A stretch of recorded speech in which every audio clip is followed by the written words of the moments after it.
मेरा जो दिल है वो सोने का है। यहाँ पे बीजेपी के सारे फैसले तो दिल्ली से होते हैं।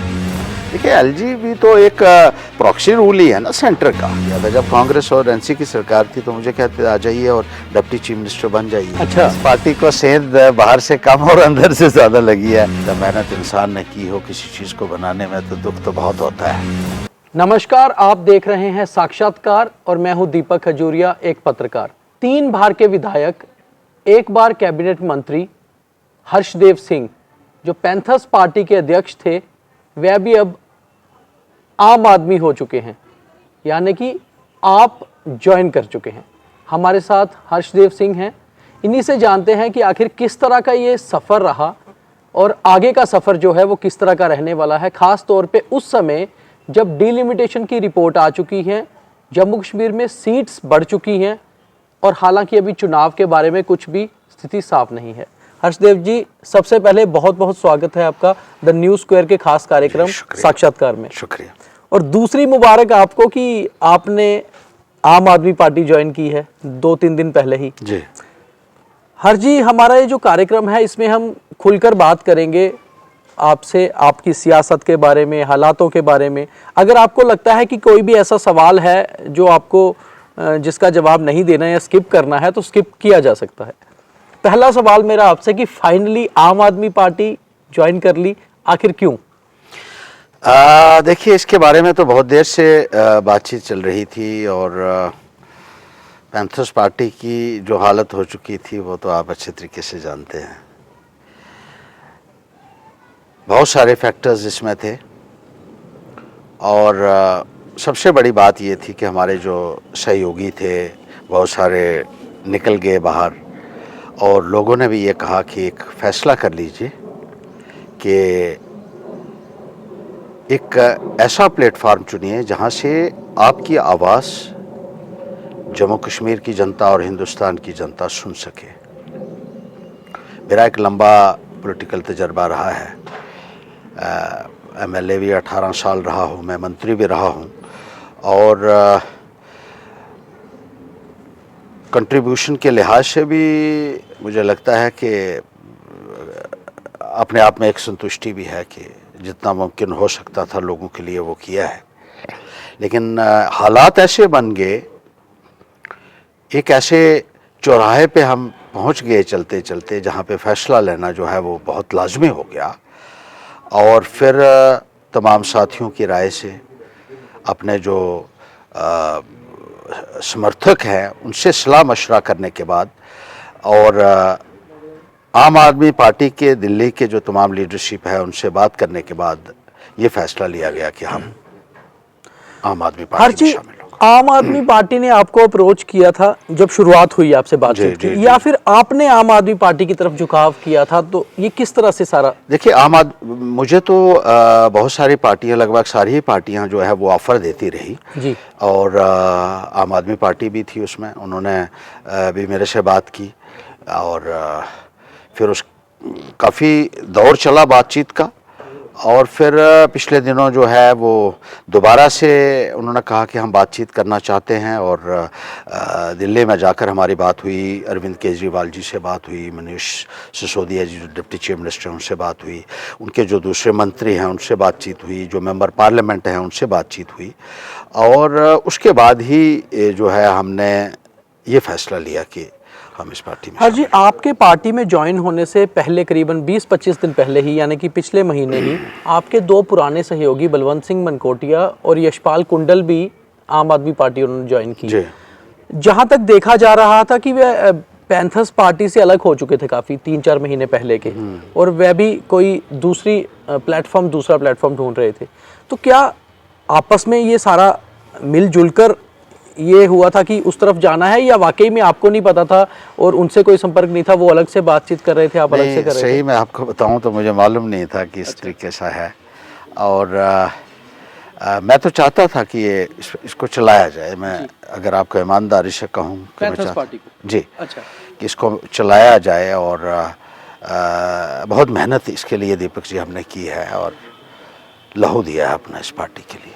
40 साल पुरानी पार्टी है और जी। तकरीबन 25 साल या 26 साल तो आप ही को हो गए। बिल्कुल हो गए। और 96 में जब मैं पहली बारी विधायक बना तो उस वक़्त भी पार्टी जो है थी, तो लोग जो है जब हम जाते थे वहाँ इलेक्शन लड़ने के लिए तो लोगों का रिस्पांस नहीं मिलता था हमें, लेकिन हम ये कहते थे कि चलो एक पार्टी बनी हुई है तो इसको हमें आगे चलाएंगे। और उस वक़्त भी मैंने लोगों के घर घर जाकर और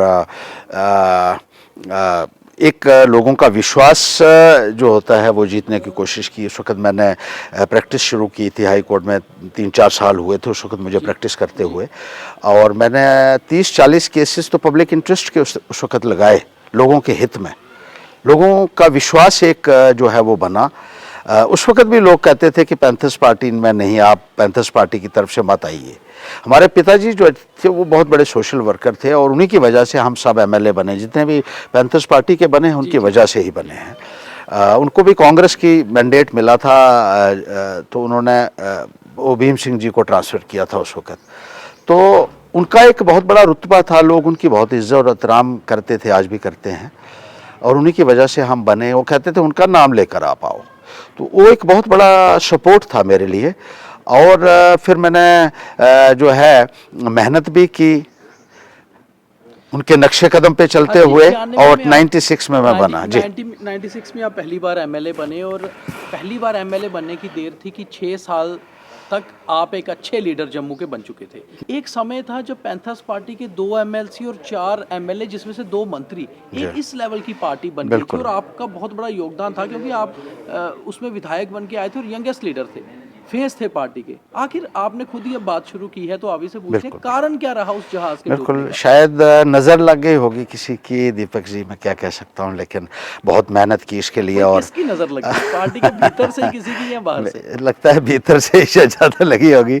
देखिए, इस पार्टी को सेंध बाहर से कम और अंदर से ज़्यादा लगी है, अगर ईमानदारी से आपको कहूँ। आप लगातार, बहुत आपके वीडियो भी बाहर आए, बहुत आपकी बातें भी बाहर आई कि आप पार्टी के लोगों को बोल रहे थे कि आप गलत कर रहे हो, कईयों के साथ आपकी बहसबाजी भी हुई। हालांकि अभी करीबन 1-1.5 महीना पहले आपका एक वीडियो आया जहां आप पैंथर्स पार्टी के सुप्रीमो, जो आपके चाचा भी हैं, अंकल हैं आपके, आपने उनको भी बोला कि आप गलत कर रहे हैं, पार्टी को नुकसान हो रहा है। तो आपको लगा, आप शायद कुछ इमोशनल हो रहे हैं पैंथर्स को लेकर, आपको लगा कि वाकई में एक बने बनाए मकान को, एक बनी बनाई पार्टी को खत्म कर दिया गया? जब मेहनत इंसान ने की हो किसी चीज़ को बनाने में तो दुख तो बहुत होता है। और आखिर दिन तक, जिस दिन मैं ज्वाइन करने के लिए, उस दिन भी मैंने कहा था कि अगर ये बच सकती है तो उसको हम बचा सकते हैं, लेकिन नहीं। और देखिए, 2014 में जब हार गए, तो हार तो होती है पॉलिटिक्स में, हार और जीत एक पॉलिटिक्स का हिस्सा है। बड़े बड़े नेता जो दुनिया के हैं वो भी हारे इलेक्शन है, लेकिन इसका ये मतलब नहीं है कि हम हार से डर जाएं, हार से भाग जाएं और परेशान हो जाएं कि हार गए हैं। ताकत आदमी के अपने अंदर होती है। सिर्फ ये नहीं है कि उसको एमएलए का टैग लगेगा तभी वो कुछ कर सकता है, या मंत्री का टैग लगने के बाद कर सकता है। हमने तो 96 में साबित किया उस वक़्त कि उस वक़्त नए नए हम थे, लेकिन एक नियत आदमी की ठीक होनी चाहिए, इच्छा शक्ति आदमी के अंदर होनी चाहिए, काम करने की एक भावना होनी चाहिए, और अपने आप ऊपर भरोसा होना चाहिए, तो काम हो सकता है। अगर एक बार इलेक्शन हार भी गए तो कौन सी बात होगी।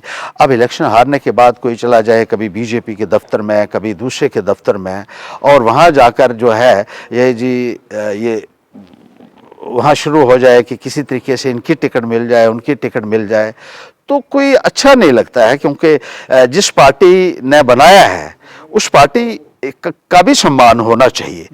और जब एक एक करके ये जो है ये जाते रहे, और नहीं मैं क्या नाम बताऊंगा, आप सब जानते हैं अच्छे तरीके से। हाँ जी, आप जानते हैं अच्छे तरीके से। जब मैंने पहली इलेक्शन लड़ी तो ड्राइवर भी मैं ही होता था अपनी गाड़ी का, लीडर भी मैं, वर्कर भी मैं, पोस्टर लगाने वाला भी मैं, और इस वक्त भी मैं अकेला खड़ा होकर लड़ने के लिए तैयार था।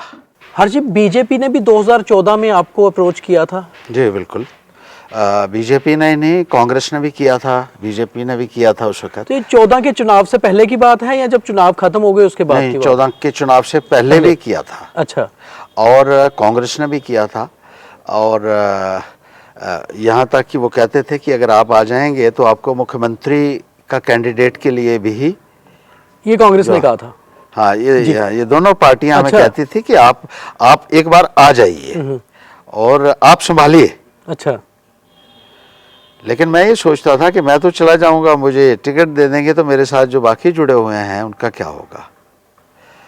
और एक ही सोच से मैं नहीं गया था। जब कांग्रेस और एनसी की सरकार थी तो मुझे कहते आ जाइए और डिप्टी चीफ मिनिस्टर बन जाइए। अच्छा। तो मैंने उस वक्त भी वो एक्सेप्ट नहीं किया था। मैंने कहा मैंने अकेले आकर, और दूसरा एक लगाव भी होता है अपनी पार्टी के साथ कि जब तक चल सकता है सिलसिला, हमने कहा इसको चलाने की कोशिश कीजिए, क्योंकि इतनी मेहनत के बाद ये पार्टी हमने बनाई थी और इसको रिकग्निशन दिलवाई थी। हमने एक इलेक्शन ऐसे ही लड़ी थी कुर्सी पे, फिर एमएलए बना के रिकग्निशन हमने अब इस पार्टी को दिलवाई, और वायद जम्मू की पार्टी थी जो रिकग्नाइज्ड पॉलिटिकल पार्टी है ये जीती। हर्ष जी, जब आपको कांग्रेस ने भी ऑफर दिया, बीजेपी ने भी ऑफर दिया और उप मुख्यमंत्री का भी आप बोल रहे हैं कि ऑफर था उस समय, आपको लगता है कि बीजेपी ज्वाइन कर लेते तो आज बहुत बेटर पोजीशन भी हो सकती थी? क्योंकि जिन्होंने बीजेपी ज्वाइन की उस समय वो कई विधायक बने, कई मंत्री बने, काफ़ी दूर तक पहुंचे। देखिए दीपक जी, मैंने ये नहीं रखता है कि आप एमएलए बने या मंत्री बने, मैंने ये रखता है कि आपकी कंट्रीब्यूशन क्या है। और मैं तो ये चीज़ मानता हूँ कि सियासत में आदमी को अपनी बात रखने का पूरा अधिकार होना चाहिए, उसके ऊपर कोई पाबंदी नहीं होनी चाहिए। गरीब की बात करने के लिए, मजदूर की बात करने के लिए, किसान की बात करने के लिए, युवाओं की बात करने के लिए अगर आपको इजाज़त लेनी पड़े या आपके ऊपर प्रतिबंध लगा दिए जाएं तो फिर वो बात चलती नहीं है। तो बीजेपी में आपको लगता है कि प्रेशर रहता है ऊपर से, या फिर बीजेपी के सारे फैसले तो दिल्ली से होते हैं। आपने देखा होगा कि बहुत सारे ऐसे डिसीजंस हुए जहां जी बीजेपी वालों को पता ही नहीं होता था कि जी क्या होने जा रहा है। जिस दिन स्टेट का रीऑर्गेनाइजेशन हुआ तो इन्होंने भी अखबार में पढ़ा, स्टेट का दर्जा घटाकर यूनियन टेरिटरी बना दिया गया, ये अखबार में पढ़ रहे हैं। डोमिसाइल के ऊपर कानून बना दिया गया, ये अखबार में पढ़ रहे हैं। इनको तो पूछता ही कोई नहीं है। और जो फैसला दिल्ली में होता है वो फैसला जो है वो यहाँ लागू कर दिया जाता है, और इनको कहा जाता है कि आपको सिर्फ ताली बजानी है, जो भी फैसला हमने चाहे वो आज तक लोगों के हित में है या नहीं है, इससे इन लोगों का कोई लेना देना। आज तक आप रीजनल पार्टी में रहे, और रीजनल पार्टी भी वो जो आपकी अपनी पार्टी थी, क्योंकि आपके घर की पार्टी थी, आपके चाचा उसके फाउंडर थे, आपके फादर भी उसमें रहे, और उसके बाद आपने उस पार्टी को संभाला जी। मगर आपको लगता नहीं कि जो बीजेपी के हाल की आप बात कर रहे हैं, आम आदमी पार्टी में भी कुछ ऐसा ही होगा जिसको आपने अभी इसी के लिए मैंने आपसे जिक्र किया कि मैंने दिल्ली जाकर तमाम नेताओं से इसीलिए पहले ये बात की थी कि प्रतिबंध नहीं होने चाहिए, और अपनी बात जो हम समझते हैं वो कहने लगे नहीं, आपका जो तजर्बा है और जो हमने रिपोर्ट्स हासिल किए हैं, तो अब हमें ऐसा नेता जम्मू कश्मीर में चाहिए था जो हमें मिल गया, जो वो कहते थे जी।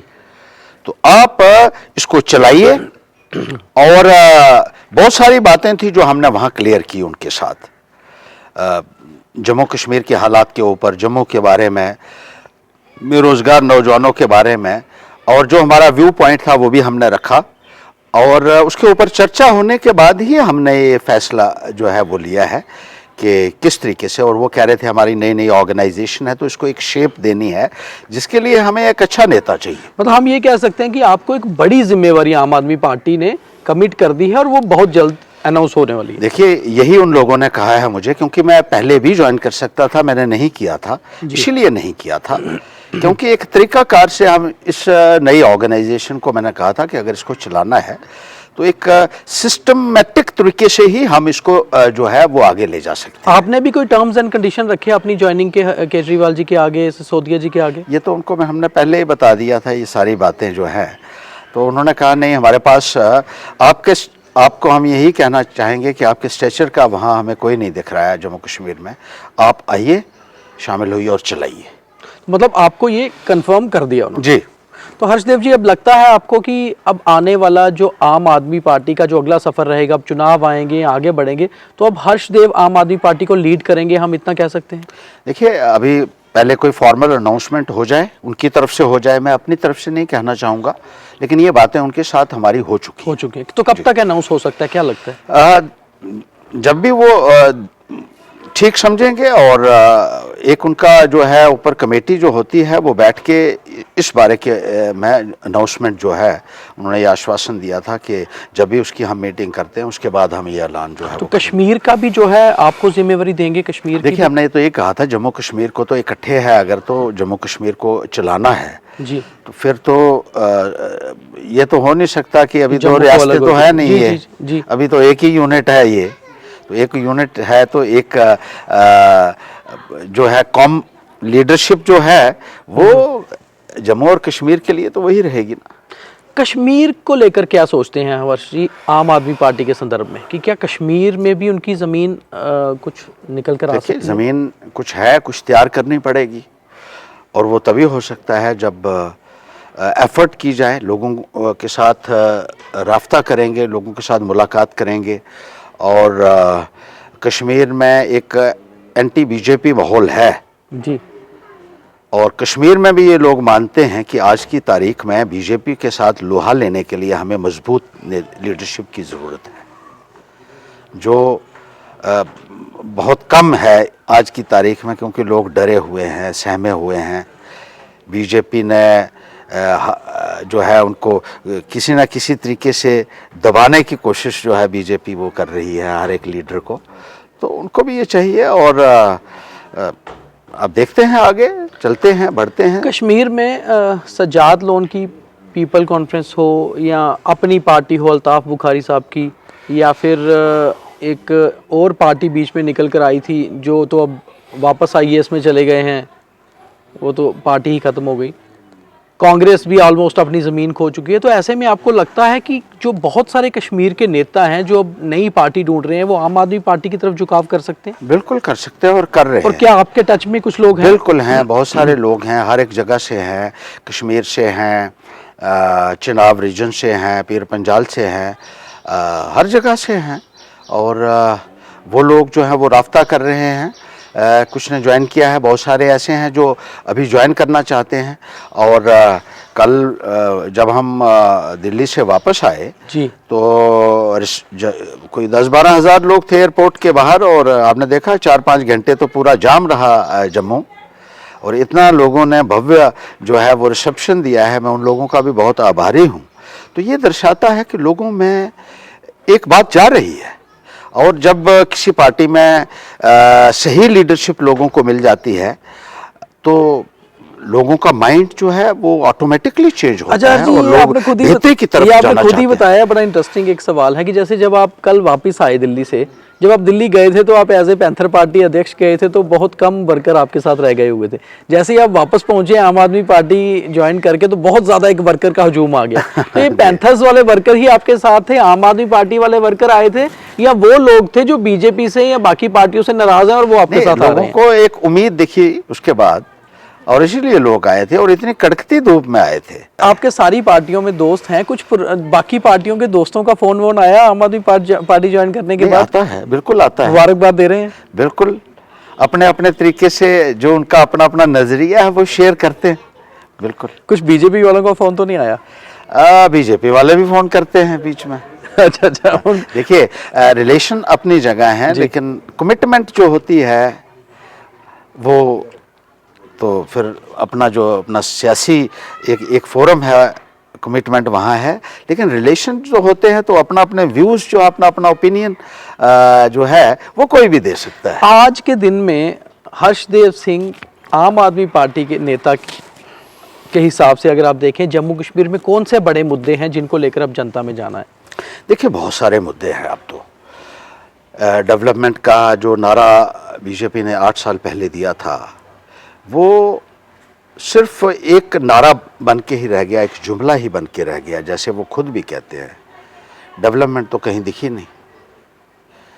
बुनियादी सुविधाओं से लोग वंचित हैं आज की तारीख में। बिजली और पानी की इतनी समस्या हो गई है कि हर जगह त्राहिमाम हो रहा है। गाँव में अगर आप चले जाएं तो हमारी माताएं बहनें सिर के ऊपर बर्तन रखकर 10-10 किलोमीटर पैदल चलकर तालाब का और दरिया का पानी भरकर ला रही हैं पीने का। इस किस्म की हुकूमत के लिए तो लोगों ने वोट नहीं दिए थे, और ये प्राथमिकता होनी चाहिए थी सरकार की। लेकिन हर साल लोगों को ये कह देना कि अब आ रहा है पानी, अब आपके घर घर नल, घर घर नल, घर घर नल, सुन सुन के लोगों के कान पक गए, लेकिन लोगों की प्यास नहीं बुझी। महंगाई और करप्शन बहुत बड़ा मुद्दा है, हर्ष जी कैसे देखते हैं? बिल्कुल बहुत बड़ा मुद्दा है, यही मुद्दे हैं। बेरोजगारी बहुत बड़ा मुद्दा है, भ्रष्टाचार बहुत बड़ा मुद्दा है, महंगाई बहुत बड़ा मुद्दा है। और महंगाई के नाम पर जिन लोगों ने इलेक्शन लड़ी, उन्होंने आम जिंदगी की जो जरूरियात की चीजें हैं उनके दाम भी जो है आसमान पर पहुंचा दिए। किस तरीके से एक आम आदमी गुजारा करेगा? दीपक जी मुझे बताइए आज के हालात। एलजी सरकार जिस तरह से काम कर रही है, एलजी जिस तरह से काम कर रहे हैं, उसको कैसे देखते हैं आप? देखिए, एलजी भी तो एक प्रॉक्सी रूल ही है ना सेंटर का। लोगों को चुनी हुई सरकार चाहिए। Democratic government is the best option for the people. It is always believe to be the best form of government. और कॉन्स्टिट्यूशन भी ये कहता है कि लोगों को आप चुनी हुई सरकार से महरूम नहीं रख सकते ज्यादा देर के लिए। सुप्रीम कोर्ट कहता है कि जहां प्रीमेच्योरली असेंबली डिसॉल्व हो जाए वहां 6 महीने के अंदर अंदर इलेक्शन होनी चाहिए, लेकिन इलेक्शन नहीं होती है, करवाना ही नहीं कोई चाहता है। बाहर से बाबू लोगों को आपने लाया हुआ है, बाहर का एक ब्यूरोक्रेट को कितनी समझ होगी? उसको क्या पता है कुपवाड़ा की प्रॉब्लम क्या है, उसको क्या पता है पाडर मड़वा की क्या, डुडू बसंतगढ़ और लाटी की क्या प्रॉब्लम है, बनी और बसोली की क्या प्रॉब्लम है। उन्होंने तो कभी नाम भी नहीं सुने होंगे, ना वो यहाँ की ज्योग्राफी को ठीक तरीके से जानते हैं, ना यहाँ के कल्चर को, ना यहाँ के लैंग्वेज को, ना यहाँ के लोगों की समस्याओं को वो समझ सकते हैं। तो किस तरीके से इंसाफ लगता है चुनाव इस साल हो जाएंगे? देखिए, इसके बारे में क्या कहा जा सकता है दीपक जी, ये तो दिल्ली में बैठे हुए वो लोग हैं, वो डिसाइड करते हैं जम्मू कश्मीर का फ्यूचर का। मैं कहता हूँ जम्मू कश्मीर के लोगों को अधिकार होना चाहिए कि वो फैसला करें। अच्छा जम्मू कश्मीर के आप आम आदमी पार्टी के अब नेता हैं, आम आदमी पार्टी आपको क्या लगता है कि अगर इस साल चुनाव होते हैं तो ज़्यादा फायदे में रहेगी, या फिर 1-2 साल आपको मिलते हैं काम करने को तो फायदे में रहेगी? देखिए, अब लोगों ने मन तो बना लिया है, बदलाव का मन बना लिया, क्योंकि लोगों ने देख लिया है और बहुत हो गया है। और 8 साल से लगातार लोग जो हैं इनके जुमलाबाजी से अब तंग आ चुके हैं। लोगों ने बहुत मौका दिया। देखिए, पार्लियामेंट में 2 बार जिताया, एमएलए की इलेक्शन जिताई, बीडीसी की इलेक्शनें जिताई, डीडीसी की इलेक्शनें जिताई, 5 बार इनको वोट दे दिए लोगों ने इन 8 सालों में। तो हासिल लोगों को क्या हुआ? पीने का पानी नहीं है, बिजली आती नहीं है, और ऊपर से आपने 17% और ज़्यादा उसमें जो है वो बढ़ोतरी कर दी किराए में। अरे पहले बिजली तो दीजिए। आपको लगता है कि आम आदमी पार्टी ही विकल्प है बीजेपी का जम्मू कश्मीर में? सबसे बड़ी जो टक्कर होगी आम आदमी पार्टी से होगी उनको, क्योंकि बीजेपी के नेताओं से हमने बात की है, वो तो कहते हैं कि कुछ नहीं है आम आदमी पार्टी को, हम कहीं भी कंपटीशन में नहीं मानते। आप कैसे देखते हैं? ठीक है, अपनी अपनी राय होती है, उनकी ये राय हो सकती है, वो तो आज़ाद हैं कुछ भी कहने के लिए, लेकिन फैसला तो लोग करेंगे। लोगों ने आपको पहचान लिया अच्छे तरीके से आप, और जब आप क्रिटिसाइज करते हैं किसी को तो इसका मतलब है कहीं ना कहीं आपके दिल में खौफ तो है। आपको लगता है अंदर डर है? वही बोल रहा है। हर जी, आप थोड़ा सा पीछे चलते हैं। पैंथर्स पार्टी में आपके सहयोगी कुछ पार्टी छोड़ गए थे और आपके साथ उनके कुछ रिलेशंस में दिक्कत आ गई थी। उसमें से एक पूर्व विधायक और आपके कज़न भी हैं शायद वो, अब वो लोग भी आम आदमी पार्टी में हैं। अब रिलेशन वापस दुरुस्त होंगे या आप अभी कोई बातचीत नहीं हुई है? कोई ऐसी बात होनी नहीं चाहिए। ऐसी बात क्यों होनी चाहिए? क्योंकि अगर आप उनको लीड करेंगे तो वहां भी आप उनके लीडर थे, यहाँ भी आप उनके लीडर रहेंगे। और काम करना चाहिए अपना अपना, उनको अपना काम करना चाहिए। तो कोई उनके फोन आए आपको पुराने सहयोगियों के? उनको दिक्कत नहीं होनी चाहिए। उनके फोन आए आपको? कुंडल जी तो अभी भी यहाँ बैठे हुए थे, मेरे पास ही थे, अभी भी यहाँ थे मेरे पास। तो कोई दिक्कत ऐसी नहीं होनी चाहिए, और घबराकर मुश्किलातों से इंसान को कभी भागना नहीं चाहिए। अच्छा, कुछ लोग 3-4 सालों में जो पैंथर्स पार्टी छोड़ गए थे, आपको लगता है आपके आम आदमी पार्टी में आने से वापस आएंगे वो सारे लोग? बहुत सारे तो आ ही गए हैं। मेरे आते ही वो सबसे पहले वही खड़े थे एयरपोर्ट के ऊपर। अच्छा। रिसीव करने के लिए। मतलब उनको लगता है कि सही विकल्प चुना है। जी। जी। 'हर जी, बड़ी बात एक ये है कि आम आदमी पार्टी अभी बिल्कुल नई नई पार्टी है, समझ लीजिए यहाँ पर अभी वर्कर बेस बनाना है, बाकी चीज़ें जो है सेट करनी है। तो ऐसे में चुनौती कितनी बड़ी है, कितना बड़ा चैलेंज आप मानते हैं इस चीज़ को, जो बड़ी जिम्मेवारी आपको मिली है? चुनौतियों का सामना जो है वो करना ही एक मर्द का काम है, और इस चुनौती को कबूल भी करना चाहिए और काम भी करना चाहिए इसके लिए। एक और मेरा सवाल है लाइटर विन में कि आपको अपनी पर्सनैलिटी में कितनी चेंज लाने की ज़रूरत है आम आदमी पार्टी में आने की, क्योंकि हमने एक चीज़ देखी है कि 2013 से केजरीवाल जी पर कई बार कोई स्याही फेंकता है, कई बार कोई जूता तक उन पे फेंक दिया, मगर वो बहुत ही पेशेंस से बहुत रहते हैं, मगर आप कुछ शॉर्ट टेम्पर है, कई बार गुस्से में बहुत आ जाते हैं। मैं उनसे ज़्यादा पेशेंट हूँ। पर्सनैलिटी में चेंज लाने की ज़रूरत है अब। मेरे में बहुत पेशेंस है, मेरे में बहुत पेशेंस है। सिर्फ गलत जहाँ होता है उसका मैं विरोध करता हूँ, गलत का विरोध करता हूँ, मैं तो शुरू से ऐसा हूँ। नहीं, अब कई बार तो गलत को भी चुप रहना पड़ेगा, क्योंकि केजरीवाल जी ने तो इस चीज़ को साबित करके दिया है कि अगर कोई आगे से कोई कुछ कर रहा है वो तो गांधीवादी तरीके से चलते हैं और उसके बाद धीरे से। नहीं, देखो, गलत का सामना तो करना ही है, वो तो कोई नहीं कहता है कि गलत के खिलाफ आप मत बोलिए। जहाँ गलत पर्सनैलिटी में थोड़ी सी चेंज लाने की जरूरत है, वैसे आपको अन्याय लगता है? होगा, आपको लगता है थोड़ी सी पर्सनैलिटी में, स्वभाव में चेंज लानी है? तो बहुत मैं तो बहुत ही फ्रेंडली हूँ। मेरा जो दिल है वो सोने का है। तो हर जी, आखिरी सवाल है कि 90 सीटें अब हो चुकी हैं, डिलिमिटेशन की रिपोर्ट आ चुकी है। आपकी जो पुरानी कॉन्स्टिट्यूंसी थी जहां से 3 बार विधायक रहे रामनगर से, वो रिजर्व हो चुकी है। अगली कॉन्स्टिट्यूंसी किस ओर ढूंढ रहे हैं और डिलिमिटेशन की रिपोर्ट को कैसे देख रहे हैं? देखिए, कॉन्स्टिट्यूंसी जो उधमपुर है उसमें कहीं से भी हम कर सकते हैं, क्योंकि पूरे उधमपुर में हमारा अच्छा एक आधार है, बेस है। हमारा बहुत ही कमिटेड वहाँ काडर है हर कॉन्स्टिट्यूंसी में जी। और आपने देखा होगा कि हमने तीनों सीटें जो हैं वो हम जीते रहे हैं वहाँ से, और अब 4 हो गई हैं। अब 4 हो गई हैं, अब तो और ज्यादा हमारे पास चॉइस है। डिलिमिटेशन की रिपोर्ट को एक्सेप्ट कर रहे हैं, ठीक है? डिलिमिटेशन में भी बहुत सारी जो है मनमानी जो है वो भारतीय जनता पार्टी की नजर आ रही है, और काफ़ी सारी कॉन्स्टिट्यूंसीज में जो है वो डिस्टॉर्शंस जो है वो नज़र आते हैं, डिस्क्रिपेंसीज जो है वो साफ नज़र आती हैं। लेकिन अब तो रिपोर्ट जो है वो पब्लिक हो गई है, उसमें तो चेंजेस की कोई गुंजाइश नहीं है। इसी रिपोर्ट के ऊपर लड़ेंगे और इनको जवाब भी देंगे। हर्षदेव मुख्यमंत्री का चेहरा होंगे आम आदमी पार्टी का जम्मू कश्मीर में? देखिए, ये तो जब इलेक्शन होती है, जब सरकार बनेगी तो फिर देखेंगे क्या होता है, और पार्टी डिसाइड करेगी। सरकार बनने की स्थिति तक लाएंगे पार्टी को? सरकार बनने की स्थिति तक पहले हमने लाना है इसको।